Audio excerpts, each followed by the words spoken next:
Ukraine says Russia carried out its most intense drone attack since the start of the invasion today. Officials say at least 5 civilians were wounded in the assault, which lasted for more than 6 hours and saw several buildings damaged.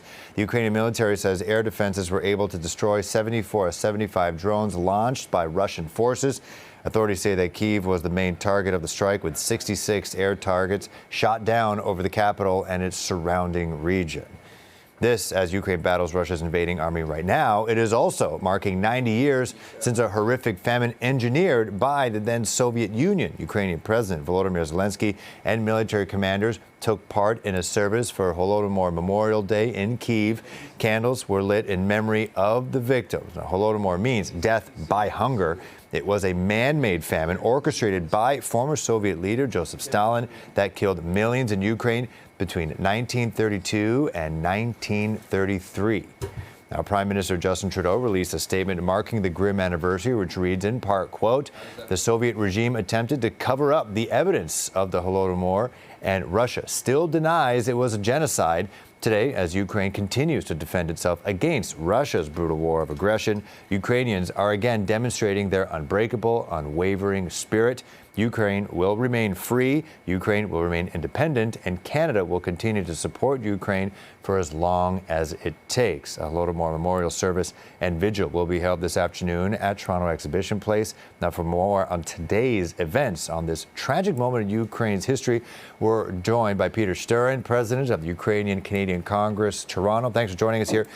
90 years, but, you know, how important is it to, I'm sure for Ukrainian people like yourself in the community, this is something that, even despite what's happening right now, currently, is still something that is seared into your memory?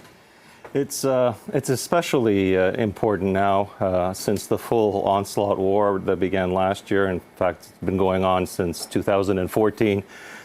Russia continues essentially its genocide against Ukrainians. Stalin did it in 1932-33 via forced famine, trying to wipe out Ukrainians because they were resisting. Ukrainians wanted their independence even back then. And here we are today with the brutal bombings going on in Ukraine. It, to us, is just a continuation, and we want the world to remember what happened 90 years ago, but to also stand with Ukraine today. Right. Do you have family members who grew up through this and still talk about it? Actually, my father-in-law, who unfortunately passed 2 years ago, was a survivor. And today at our event at the exhibition grounds, we will have a survivor. He is now 96 years old, and he was just a child at the time. There's very few survivors left, but he will be with us to read one of his poems of the horrific memories he has of that time. Mm-hmm. And so for people who are alive now, descendants like yourself and your family, to see history repeating itself, and the fact that we've seen Russia bomb silos, get in the way of the exportation of grain from Ukraine, that must resonate completely different right now. Absolutely. Russia continues to use food as a weapon. So they've attacked the grain silos in the Odessa port. They tried to enforce a blockade of the ships that are exporting grain from Ukraine. And at the same time, they've mined thousands and thousands of square miles of farmland. It'll take decades, they say, to clear those mines that the Russians have stolen all through southern Ukraine. Mm-hmm. And so for today's event, what can people expect? You said a survivor is going to be there. What else can people expect on this day? We will have a brief prayer service right at the memorial statue of the emaciated little girl holding 5 stalks of wheat.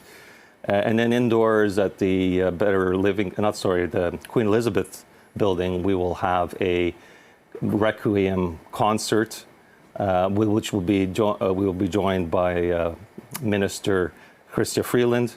We will have Mayor Chow joining us as well, and Education Minister Lecce to say a few words. Mm-hmm. And so, this happening, well, first of all, you're with the Ukrainian Canadian Congress Toronto. How has support been? Because the war has now been going on for over a year. What's support been like? Has the attention stayed on that, at least from the community? Have people, obviously from the Ukrainian community, it is not forgotten, but from the surrounding community, how has that support been? It has been tremendous. Mm-hmm. We want to thank the Canadian government for their support, the provincial government as well. Canada yesterday announced more light arms to be sent. The Prime Minister announced all critical at this time. The support in the general community has been tremendous. We've had refugees that have come, obviously, over 160,000 that have come to Canada since the full onslaught of the war.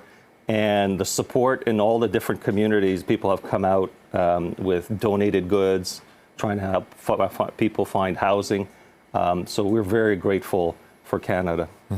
Have you helped facilitate that movement of refugees? We have. We actually still have a storefront where donated clothing is given to Ukrainian refugees. It's been operating for a full year and a half now, and we get donated goods as well, such as kitchen utensils and the things that people need when they're first setting up.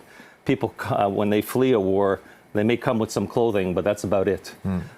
So starting up a new residence is a big challenge for them economically and physically. So we continue to help them in that capacity. And how are they? Have you spoken to some of the refugees? I haven't seen too many that have arrived here in the last year and a half or so. How are they doing? Where they live in? Are they working? Or how are they? It's really it's quite amazing. Right. You know, we know the cost of living of what it is anywhere really in Canada now, but particularly in the GTA. They just band together. There was a family living in my daughter's basement for a while. There was 5 of them in a basement apartment. All 4 of the 5 were adults, and they were all working. So first jobs they get, they go and work. Living in Mississauga, they had to get themselves a car. They bought a used car very quickly. So within 6 or 7 months, they're established, and they've moved on, and now they're renting a home because they're a larger group. So we see this time and time again, and they're just happy to be here. Many of them still have the hope that they'll be able to go back. Unfortunately, some of the people that came from eastern Ukraine, as you can see from the daily bombing, their homes don't exist anymore. Right. All right. Well, Peter Stern, real quick. So when does the event start? We know it's at Exhibition Place, but for people who are watching at home who want to attend, what is some quick info? 2 o'clock in the afternoon, right near the Prince's Gates. Okay. All right. Peter Stern, President of the Ukrainian Canadian Congress, Toronto. Thank you very much for joining us on this tough day. My pleasure. Thank you. Of course.